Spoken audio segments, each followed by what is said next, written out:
நான் உங்க அனீஸ். தங்களோட சக்தி அதிகரிக்க அகோரிகள் தினந்தோறும் சுடுகாட்டுல ஒரு யாகம் நடத்துறாங்க. அதன் மூலமா ஒருத்தரோட உடம்புக்குள்ள இருக்கிற பேய் மற்றும் நாகம்மா மாதிரியான அமானுஷ சக்திகளை வரவழைச்சு பேசுறாங்க. குட்டி சாத்தானுக்கும் காளிக்கும் நடத்தப்படும் மயான பூஜை. ஒரு இளம் பெண்ணின் உடலுக்குள் இறங்கி கர்ஜிக்கும் நாகம்மா.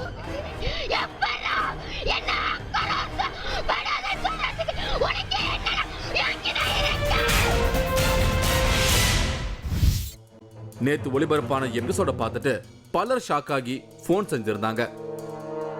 இன்னும் சிலர் நம்மோட 3வது கண் ஃபேஸ்புக் பேஜ்ல தங்களோட அதிர்ச்சிகளை பதிவு செஞ்சிருந்தாங்க. இதுவரை பத்திரிகைகள் மூலமா பரபரப்பை ஏற்படுத்திக்கிட்டு இருந்த அகோரி மணிகண்டன் முதன்முறையா நம்மோட 3வது கண் நிகழ்ச்சியில அதிர்ச்சிகரமான ஒரு வீடியோவை வெளியிட்டிருக்காரு. இவ்வளவு நாளா தலைமறைவா வாழ்ந்துகிட்டு இருந்த அகோரி மணிகண்டன் காசில பிணத்தை தின்னும் அந்த வீடியோ காட்சி பெரும் பரபரப்பை ஏற்படுத்தி இருக்கு. இதுவரை வெளி உலகம் அறிந்திராத அகோரி சாமியார்களோட வாழ்க்கை முறையை பத்தி தெரிஞ்சுக்கத்தான் நான் இவரை தேடி வந்தேன். அகோரிகளோட வாழ்க்கை முறை, அதாவது அவங்க டெய்லி எப்படி இருப்பாங்க, எப்படி பூஜை பண்ணுவாங்க, இப்படி அவங்கள பற்றின நிறைய விஷயங்கள் யாருக்குமே வெளியில் தெரியாது. அதனால் அகோரிகள் பற்றி முழுமையாக தெரிஞ்சுக்கணும் அப்படிங்கிறதுக்காக தான் நான் ரொம்ப நாளாக சர்ச் பண்ணிட்டு இருந்தேன். அப்படி நான் பேப்பரில் பார்க்கும்போது தான் அகோரி மணிகண்டன் அவரை பற்றி ஒரு நியூஸ் போட்டிருந்தாங்க. பார்த்துட்டு அவங்க தொடர்பு கொள்ளும்போது அவங்க ஒரு மாந்திரிக பள்ளி நடத்துகிறதா சொன்னாங்க. அங்கே தான் நான் போய் பார்த்தேன். ஆனால் அங்கே யாருமே இல்லை. ஏன்னா நைட்டு ஒரு 12 மணிக்கு பூஜை இருக்குது அப்படின்றதுக்காக அகோரிகள் எல்லாருமே மயானக்கரைக்கு போயிட்டாங்க அப்படின்னு சொன்னாங்க. யாருமே அவ்வளோ சீக்கிரம் போக முடியாத ஒரு இன்டீரியரான ஒரு இடத்துல தான் அவங்க இருப்பாங்க அப்படின்னு சொன்னாங்க. முழுக்க ஒரு காட்டுக்குள்ளே தான் நடந்து வந்தோம் அப்படின்னு சொன்னேன். ஏன்னா 2 பக்கமும் ஃபுல்லாக கருவக்காடு தான் இருந்தது. அது வழியால் நடந்து வரும்பொழுது தான் இந்த பகுதிக்கு இங்கே தான் ஒவ்வொரு நாளும் இரவு 12 மணிக்கு பூஜை நடத்துகிறதா சொல்கிறாங்க. இன்னைக்கு நான் திருச்சிக்கு பக்கத்தில் இருக்கிற ஒரு சுடுகாட்டுக்கு வந்திருக்கேன். இங்கதான் அகோரி மணிகண்டன் தினந்தோறும் ராத்திரியில ஒரு யாகம் நடத்துறாரு. அதை பார்க்கத்தான் நான் இங்க வந்திருக்கேன். ஆள் நடமாட்டம் இல்லாத இந்த சுடுகாட்டுல இப்போ அகோரி மணிகண்டன், அவரோட சீடர் பிரபு, காசில இருந்து வந்திருக்கும் காளிநாத் மகாராஜ் அப்படிங்கிற இன்னொரு அகோரி சாமியார், இப்படி சிலர் மட்டும்தான் இருக்காங்க. தினந்தோறும் அகோரிகள் சுடுகாட்டுல நடத்துற இந்த யாகத்துக்கு மகாருத்ர யாகம்னு பேரு. ராத்திரி 12 மணிக்கு தொடங்கவிருக்கிற அந்த யாகத்துல என்னையும் கலந்துக்க சொல்லியிருக்காங்க. அதுக்காகத்தான் நான் இங்க வெயிட் பண்ணிக்கிட்டு இருக்கேன். தங்களோட சக்தியை அதிகரிக்கத்தான் அகோரிகள் இப்படி தினந்தோறும் சுடுகாட்டுல யாகம் செய்யறாங்க. இதுவே காசியா இருந்தா இறந்தவங்களோட உடல்களை 108 துண்டுகளாக்கி அதை யாகத்துல போட்டு பவர்ஃபுல்லான யாகம் செய்யறதா சொல்றாரு அகோரி மணிகண்டன். தமிழ்நாட்டில் நீங்க இருக்கிறதுக்கும் காசில இருக்கிறதுக்கும் என்ன வேறுபாடு? அங்க எப்படி இருக்கீங்க? காசிலன்னா சுதந்திரமா பூஜை பண்ணுவோம். இப்படின்னா உதாரணத்துக்கு இங்க 108 மூலிகை பண்றோம்ல, அங்க ஒரு டெட் பாடியை 108 போடுவோம். 108 போட்டு விசேஷமா பூஜை பண்ணுவோம். அது காளி தாயா நாங்க நேர்ல பாக்குற மாதிரி இருக்கும், கால பைரவனா நாங்களே ஆகுற மாதிரி இருக்கும். அதுதான் அங்க உள்ள பூஜை. இங்க அந்த மாதிரி பண்ண முடியாது. இங்க சும்மா எள்ளு, நவதானியம், 108 மூலிகை இது மாதிரி தான் போட்டு பண்ண முடியும். கோழி இது மாதிரி அதிகபட்சம் கோழி பண்ணலாம். ஆடு குண்டத்தில் நுழையாது, எருமை மாடு வெட்ட முடியாது. திருவிழாவுக்கு நம்ம எருமை மாடு வெட்டிக்கலாம், மத்தபடி ஒன்றும் செய்ய முடியாது. இந்த யாகத்தோட இறுதியில ஒரு மை எடுப்பாங்க. அதை வச்சு எதை வேணா செய்ய முடியும்னு இவர் சொல்றாரு. இப்போ இந்த யாகம் எதுக்காக வளர்க்கும்? இந்த யாகத்துக்கு பேர் மகாருத்ர யாகம்னு பேர். இது அகோரிகளுக்கு பவர் ஏற்றிப்போம். அதாவது எதுக்காண்டி ஏற்றிப்போம்னா, இப்போ உதாரணத்துக்கு ஒரு அம்மா எனக்கு கை கால் ஓவராக வலிக்குது, எனக்கு ஆஸ்பத்திரிக்கு போகிறேன், இன்றைக்கி மாத்திரை சாப்பிட்றேன், எனக்கு சரியாகுது, ஆனால் அடுத்த நாள் அதே வழி மறுபடியும் வந்துடுது. இது மாதிரி ஒரு 3-4 வருஷமாக எனக்கு இருக்குது சாமின்னு சொல்கிறாங்கன்னா, அவங்கள ஓமுன்னு ஒரு மஞ்சளில் எழுதி அதில் நிப்பாட்டுவோம். அதில் நிப்பாட்டி நாங்கள் இங்கேருந்து பார்த்து ஸ்லோகம் சொல்லுவோம். இங்கேருந்து அவங்க வெளியே அந்த ஓங்காரத்தை விட்டு அவங்க வெளியே வந்த உடனே அவங்க பாடி ரிலீஃப் ஆகிரும். அது 3 வருஷமாக அவங்களுக்கு 3 வருஷமாக இருந்தாலும் சரி, இல்லை 1 வருஷமாக இருந்தாலும் சரி, 10 வருஷமாக இருந்தாலும் சரி, அது 10 நிமிஷத்தில் அவங்களுக்கு அந்த வழி காலியாகிடும். அந்த பவரை கொடுக்கக்கூடியது இந்த யாகங்களுக்கு. ஆமாம். இதில் லாஸ்ட்டில் ஒரு மையை ஒன்று எடுத்து வந்துறீங்களா, இந்த மை ரொம்ப பவர்ஃபுல்லான மை. ஒரு வசிய காரியத்துக்கு எடுத்துகிட்டு போகலாம், ஒரு நல்ல காரியம், ஒரு இன்ட்ரிவியூ போகிறோம்னா இன்ட்ரிவியூ எடுத்துகிட்டு போகலாம். இது மாதிரி நிறைய நல்ல காரியங்களுக்கு எடுத்துகிட்டு போகலாம். அதாவது கிடைக்கிறவங்க பொருளை பொறுத்து. கத்தி கெட்டவங்க கையில் கிடைச்சா கெட்டதாக பயன்படுத்துவாங்க, நல்லவங்க கையில் கிடைச்சா நல்லதாக பயன்படுத்துவாங்க. அது கிடைக்கிறவங்க கையில் கொடுத்துருக்கு. நானே கடவுள் அப்படிங்கிறது தான் அகோரிகளோட நிலைப்பாடு. இவங்க கிட்ட பிரச்சனைன்னு தேடி வரவங்களுக்கு இந்த யாகத்தோட மை மூலமாவும் சுடுகாட்டு சாம்பலை மந்திரிச்சு கொடுக்கறதன் மூலமாவும் தீர்வு ஏற்படுறதா ஒரு நம்பிக்கை இருக்கு. அதுக்கப்புறமே அகோரிகள் நினச்சி என்ன போனாலும் அதை கண்டிப்பாக சாதிச்சு கொடுப்பாங்க. அவங்கள நம்பி போனால் சாதிச்சு கொடுப்பாங்க. அவ்வளோ சீக்கிரம் பக்கத்தில் வைக்க மாட்டாங்க. வச்சா அவங்கள்ட்ட ஜெயிச்சிடலாம். அது எந்த விஷயமா இருந்தாலும் சரி, ஆண்டவனுக்கு ஈடாக உள்ளவங்க. அதான் அடுத்து அவங்களுக்கு பிறகு கிடையாது. அதுதான் அகோரி. நானே கடவுள், எனக்கு ஒன்றும் இல்லை. எதனால சொல்கிறது இப்படி நான் தான் கடவுள் அப்படின்றது? எல்லாத்தையும் உணர்ந்துருக்கோம்ல, பார்க்குறோம், இதே வேலையை அலைகிறோம். சரி, இப்போ யாருக்கு இப்போ 10 பேர் 10 பேர் பிரச்சனையை நம்மளால் தீர்க்க முடியுதுல்ல, எதையும் சாதிக்க முடியும்னு நினைக்கிறாங்களா? நானும் கடவுள் தான். எங்களுக்கு மறுஜன்மம் கிடையாது, பொண்டாட்டி புள்ளெல்லாம் கிடையாது. அதெல்லாம் எங்களுக்கு எங்களுக்கு புள்ளன்னா இப்போ நாங்கள் கற்றுக் கொடுக்குறோம்ல, அவங்க தான் எங்களுக்கு புள்ள. உங்களோட சிஷியர்கள் தான். அகோரி மணிகண்டனுக்கு சின்ன வயசுல இருந்தே ஆன்மீகத்துல ஈடுபாடு வந்திருக்கு. இவருக்கு பல மந்திர தந்திர வித்தைகளை பலர் குருவா இருந்து சொல்லி கொடுத்திருக்காங்க. பேய் ஓட்டுறத அகோரி மணிகண்டனுக்கு சொல்லி கொடுத்திருக்காரு பாலுசாமி. நான் இங்க வரும்போது அவரை மீட் பண்ணிட்டு தான் இங்க வந்தேன். துஷ்ட சக்திகள், பேய், பிசாசுன்றது இருக்கிறது உண்மை. அது ஏன் அப்படி இருக்குது அப்படின்னா, மரணம் அடைகிறாங்க பாருங்க, இயற்கை மரணம் அடைகிறவங்க இறைவனிடம் போய் சேருவாங்க. ஆனால் இடையப்பட்டு தூக்கு போட்டு மருந்து குடித்து ஆக்சிடெண்ட் ஆகி சாகுறாங்க பாருங்க, அவங்களோட ஆயுள் கணக்கு முடியாததுனால இன்னும் அது சுற்றிக்கிட்டே இருக்கும். அப்படி சுற்றுறது இன்னொரு ஆத்மாவோட உடம்புல ஏறிக்கிட்டு அவங்களுக்கு தேவையானதை அவங்க பயன்படுத்திக்கிட்டு இருக்கிறாங்க. இதனால் அந்த மனுஷனுக்கு உடம்பெல்லாம் வலி, கழுத்து வலி, வடுது வலி வரும், தூக்கம் வராது. தூங்குனா ஒரே மணிக்கு தூங்குவாங்க, இல்லைன்னா தூக்கமே வராது. இதே இது 4 வருஷம் 5 வருஷம் 10 வருஷம் ஆயிடுச்சுன்னா அந்த கண்ணில் பார்த்தீங்கன்னா கரு வளையம் விழுந்திருக்கும். பார்த்துக்குங்க, எல்லாத்துக்கும் அந்த மாதிரி ஆளுகளுக்கு.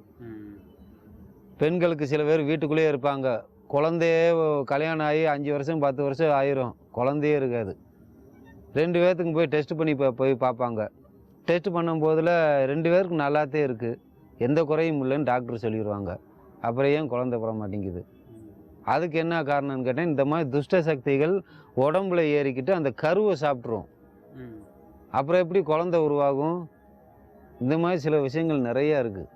அதை உடம்புல நாங்கள் பண்ணுற இந்த பாடம்னு சொல்லக்கூடிய ஓங்காரம் போட்டு அதில் உள்ள அந்த பாடத்தை பண்ணுவோம். நாங்கள் அந்த பாடத்தை பண்ணோம்னா அந்த துஷ்ட சக்திகள் அப்படியே வெளியேற்றி விட்டுருவோம். பாடம்னா எப்படி பண்ணுவீங்க? பாடம்னா ஒரு ஓங்காரம் போட்டு பெரிய ஓம் போட்டு அதில் நிப்பாட்டுவோம்.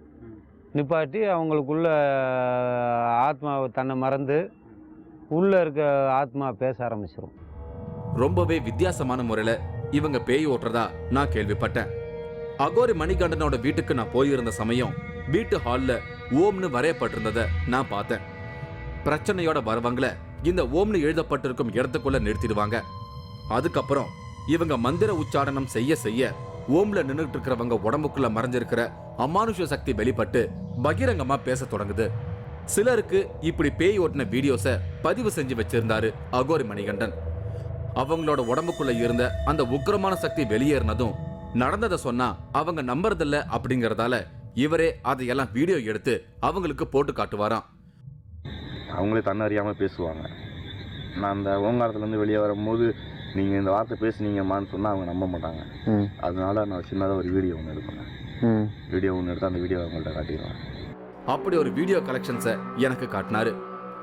முதல் வீடியோவில் அகோரி மணிகண்டனும் இவரோட குரு பாலுசாமியும் சேர்ந்து ஒரு பெண்ணுக்கு பேயோட்டும் காட்சியை நான் பார்த்தேன். அடுத்து நான் பார்த்த வீடியோ என்னை ரொம்பவே டிஸ்டர்ப் பண்ணிடுச்சு. சந்திரமுகி படத்துல ஜோதிகாவோட நடிப்பு படம் பார்த்தவங்களை எல்லாம் திகிலடைய செஞ்சது. ஆனா இந்த வீடியோவுல ஒரு இளம் பெண்ணோட உருமல், உக்கிரம், இது எல்லாம் நடிப்பில்ல, நிஜம். பொறுமையா சொல்லுதாயி.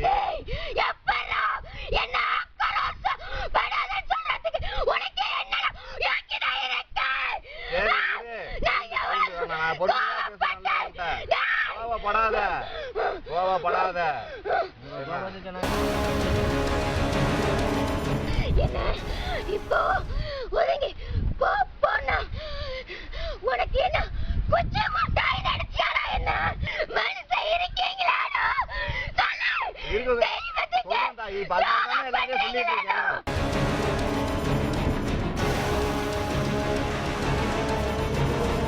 ஆச்சி மசாலா வழங்கும் 3வது cut powered by twin birds leggings. இடைவேளைக்கு பின் தொடரும்.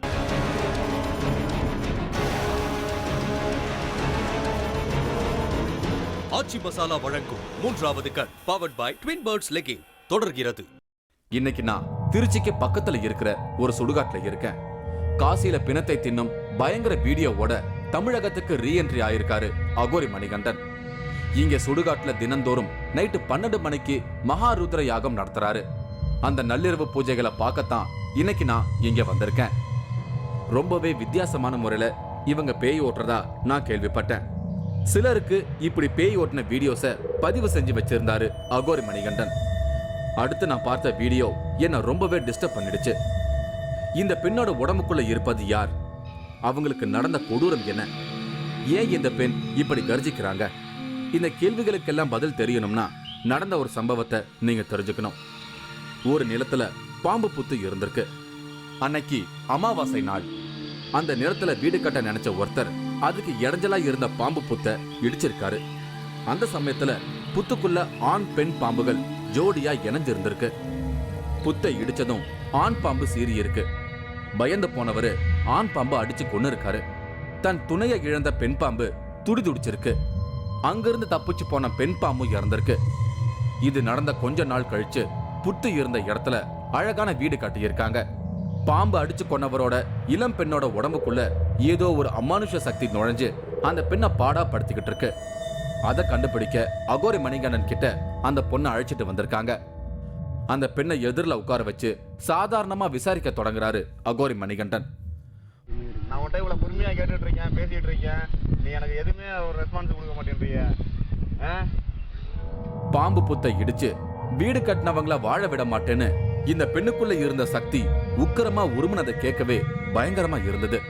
எந்த புத்தை இடிச்சு என் பாம்பை கொண்டான்களோ அந்த இடம் தானா? அந்த இடம் தானா? நாங்க சந்தோஷமா இருந்தோம். எங்க பாவத்துல மண்ணலை போட்டீங்களே அந்த பாத்திர தாண்டா. சரி, அந்த இடத்துல வீடு எதுவும் கட்டிருக்காங்களா இப்ப? ஆமாடா, அந்த வீட்டை நான் நிலைக்க விட மாட்டேன்டா. சரி தாயி, அந்த வீட்டுக்கு போயிடலாம்ல தாயி? அந்த வீட்டுல வீடை வேணா யார்த்தையா கொடுத்துட சொல்லலாமா, இல்ல கோயிலாக்க சொல்லிட்டா?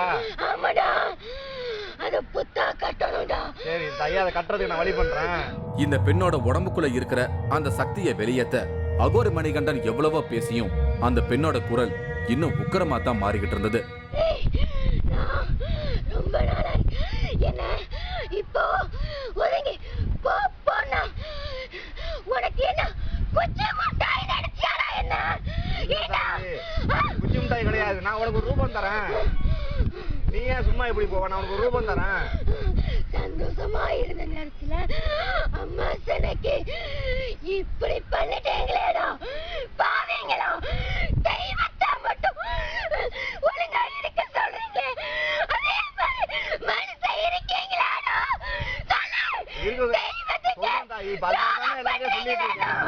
இப்படி நடந்துகிட்டு இருக்கும் போது ஆடிக்கிட்டு இருந்த பெண்ணை இவரோட சீடர் இது பேயின்னு நினைச்சு அடிக்கிறாரு. உடனே இன்னும் கொந்தளிச்சது இந்த பெண்ணுக்குள்ள இருந்த சக்தி.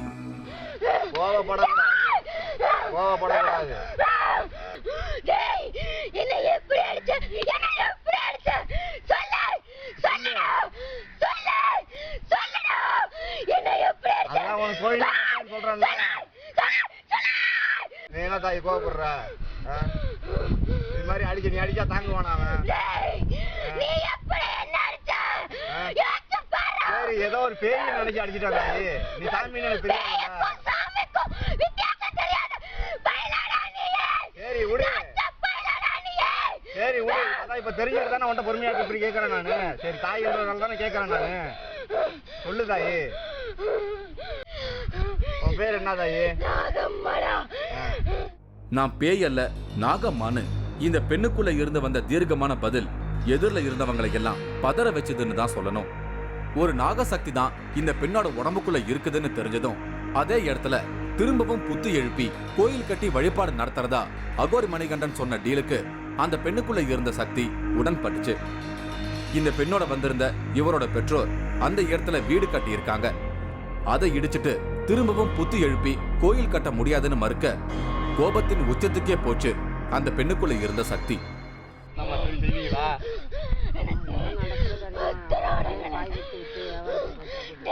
அவன் அந்த வீடை கட்டிட்டாங்கண்ணா. ஆனா புத்து இருந்துச்சான், அதை அழிச்சுதான் வீடு கட்டி குடியிருக்காங்க. வீடா கட்டிக்கிட்டாங்க மாறி. ஏம்மா இப்போ இதுதான் சத்தியம் வாங்கி நான் ஏத்துக்கிட்டேன்னு வச்சுக்கோங்களேன், அப்ப நான் அது பொல்லாப்பா ஆகும். இதெல்லாம் கட்டி நடக்காத விஷயம். புத்து இருந்த இடத்துல தான் கொல்லப்பட்ட அந்த ஆண் பாம்பின் ஆன்மா இன்னமும் தவிச்சுக்கிட்டு இருக்கு. அதை மீட்டு கொண்டு வரவும் தன்னால முடியல. அதுக்கு இந்த குடும்பத்துல இருக்கிறவங்களோட உயிரை பழி வாங்கவும் முடியல. அதனால தான் தன்னை கொன்னவரோட பெண்ணின் உடம்புக்குள்ள இறங்கிட்டதா வாக்குமூலம் கொடுத்துச்சு அந்த நாகசக்தி.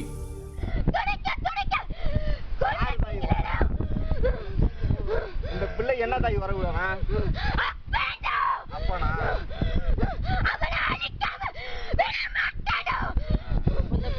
அப்ப அவங்க அப்பனை போய் பிடிக்கலாம்ல தாயி?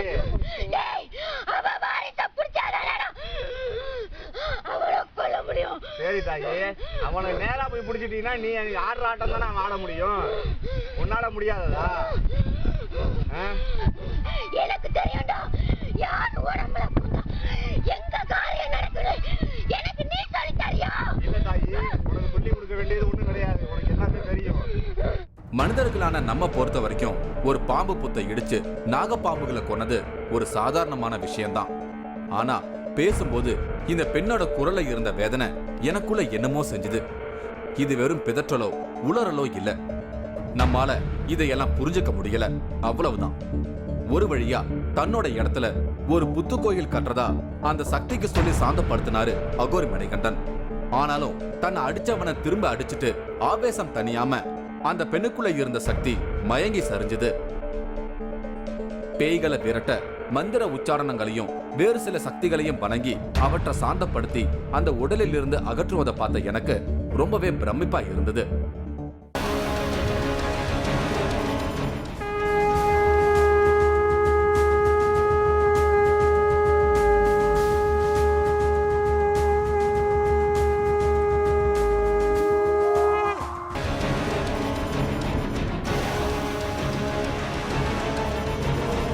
ஆச்சி மசாலா வழங்கும் மூன்றாவது cut powered by twin birds leggings. இடைவேளைக்கு பின் தொடரும்.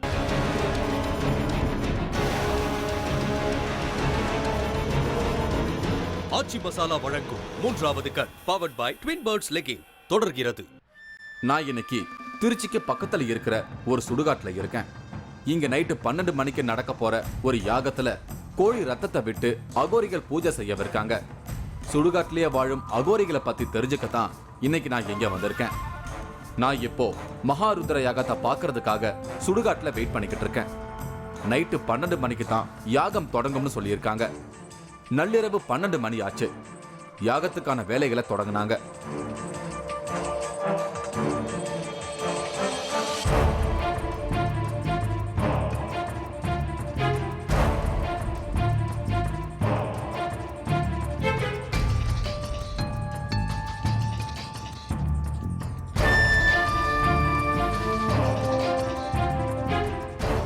முதல்ல இங்க தனியா ஒரு இடத்துல தீபம் ஏத்தி வச்சு ஒரு படையலை போட்டிருந்தாங்க.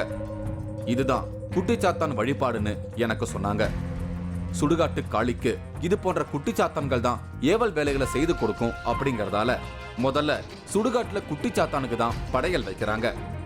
ஒரு தட்டுல மதுபானத்தை ஊத்தி வச்சுட்டு அதையே கொஞ்ச தூரத்துக்கு தரையில ஊத்திக்கிட்டே போனாரு அகோரி மணிகண்டன். அந்த இடத்துக்கு குட்டிச்சாத்தான வரவழைக்கத்தான் இப்படி செய்யறதா எனக்கு விளக்கம் சொன்னாங்க. இங்க தட்டுல ஊத்தி வைக்கப்பட்டிருக்கிற மதுபானம் பூஜை முடியும் போது அளவு குறைஞ்சிருக்கும்னு எனக்கு சொன்னாங்க. அடுத்து யாகசாலைய வணங்கிட்டு அது முன்னாடி உட்கார்ந்து பூஜைகளை தொடங்கினாரு அகோரி மணிகண்டன். காசில இருந்து வந்திருந்த காளிநாத் மகாராஜ் அகோரி சாமியாரும் சீடர் பிரபுவும் கூட இருந்தாங்க. நாங்களும் அந்த யாகத்துல கலந்துகிட்டோம். ஏதேதோ மந்திரங்களை உச்சாரணம் செய்துட்டு இருந்தாங்க.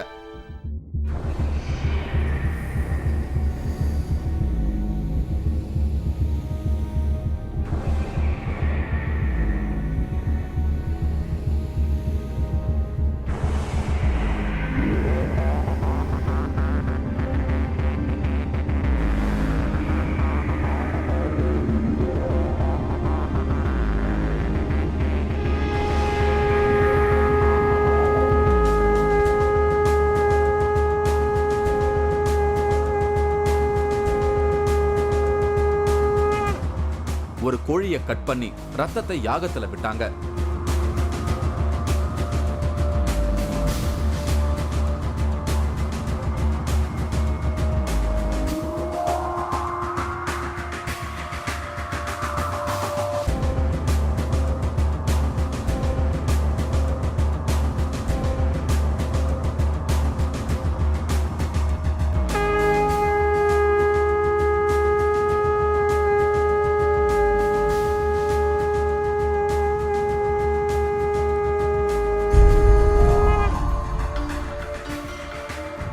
அப்புறம் அந்த கோழியையும் அதே யாகத்துல போட்டு பொசுக்கிட்டாங்க.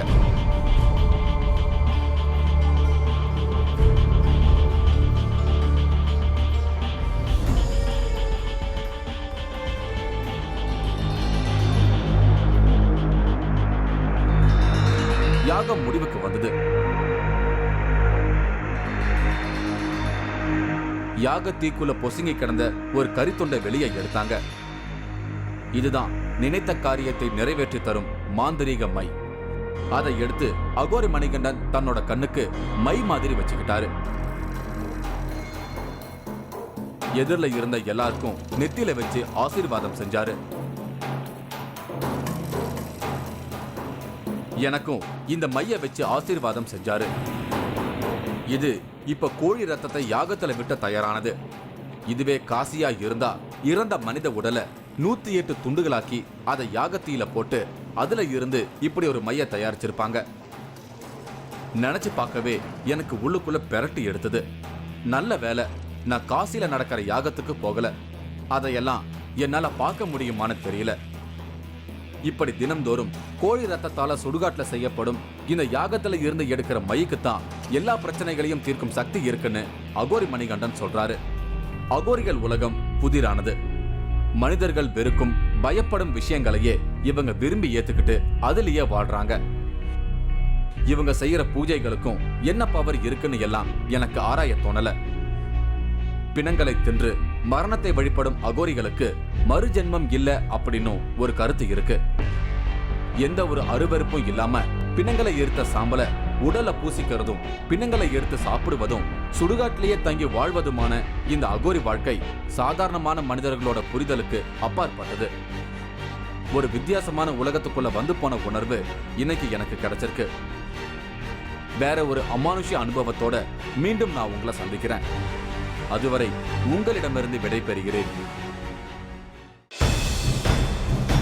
தீராத நோய் தீர்க்கும் சந்திரகாந்தக்கல் மூலிகை ரசம்.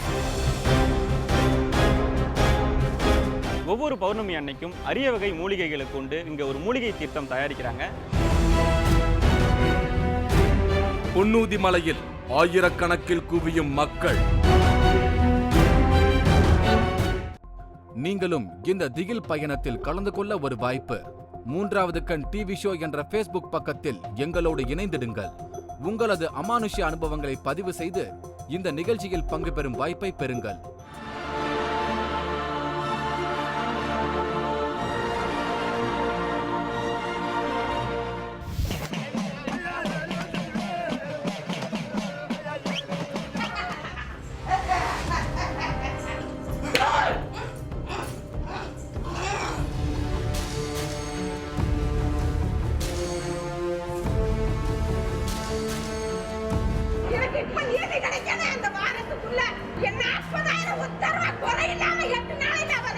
சின்ன வச்சு அவ கரைய சின்ன வச்சு உங்களை நீ கொடுக்கணும்.